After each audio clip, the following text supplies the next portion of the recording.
ako je iko nagrdio srpski narod, ne samo u Crnoj Gori, nego u Vaseljeni, nagrdio ga je komunizam i nagrdio ga je Josip Broz Tito. Dovoljno je samo da ukucaš na Google i da vidiš šta su radili komunisti, recimo u Crnoj Gori. Konkretno u Kolašinu se nalazi pasje groblje u koju su bacili svu kolašinsku inteligenciju, odnosno sve najumnije ljude tog kraja.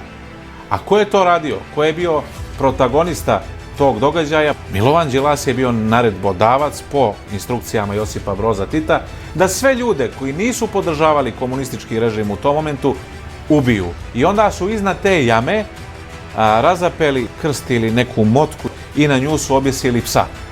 I zbog toga se to zove pasje groblje u Crnoj Gori. Dakle, stotine tih ljudi su i dalje u jamama, odnosno njihovi posmrtni ostaci. A mi kad danas spomenemo, dajte ljudi da se ti mučenici koji su nedužno ubijeni, izmasakrirani, izvade iz tih jama i da se dostojno sahrane po pravoslavnim običajima, oni kažu, a ne smijete to da radite. To je revizija istorije. To nije, dakle, pravda i smirenje tih duša, nego je revizija i prekrajanje istorije. A nije prekrajanje istorije to što su ubili 10.000 ljudi na Zidanom mostu u Sloveniji, nije prekrajanje istorije to što je svaki drugi čovjek na Golom otoku bio iz Crne Gore, zato što je poprijeko pogledao sliku Josipa Broza Tita.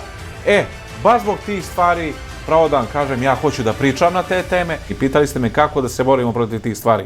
Eto tako, istinom i time što nećemo vala u 2026. godini da se plašimo komunizma. I jedno podsjećanje, naročito za ove Evropejce i ove koji se kunu u evropsku demokratiju.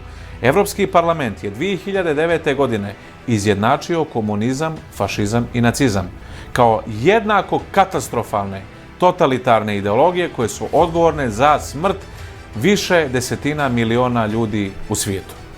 I to je to.